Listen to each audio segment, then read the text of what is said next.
Hello, welcome to part two. We were looking at the relationship between the goals and, the balance between the goals and relationship.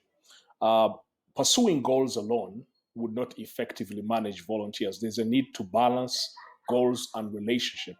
And right there, there's an example of a tool that can be used to ensure that an equal concern for people and for results is achieved by leaders.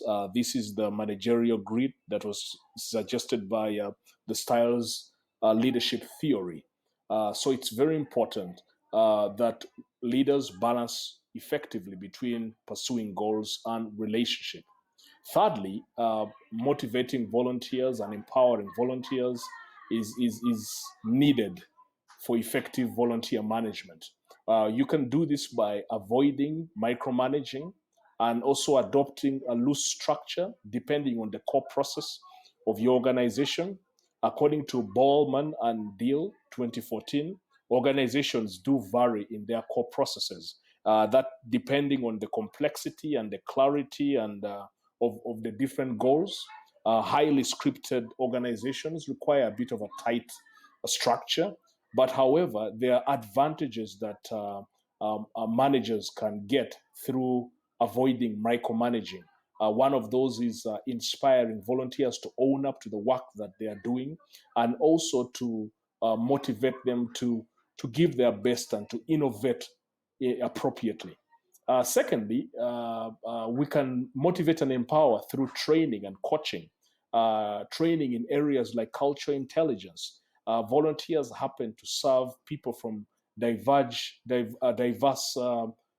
cultural backgrounds. And according to Hofstede 2011, different nations do have different kinds of cultures that is prevalent amongst them. So when volunteers are empowered to serve culturally diverse people, then managing them is more effective. There is also a need to foster an environment of teamwork to motivate and encourage volunteers and also inspire volunteers through symbolic leadership. Bollerman and Deal consider symbolic leadership to be leaders who consistently use scripts and rituals, such as stories, visions, inspiring visions, and organizational history to inspire their people. So this can be used to inspire volunteers. And it's more effective on volunteers because volunteers are usually intrinsically motivated. They're in an organization because they believe in the values and in the purpose of that organization or in the vision. So repeatedly inspiring them through vision and history is very important. Then fourthly or lastly, we're going to look at the volunteer ethical leadership. According to Bell and Bell Elkins 2005, there is a need to create an effective selection process and also a code of conduct that will help ensure that volunteers maintain a certain level of ethical behavior.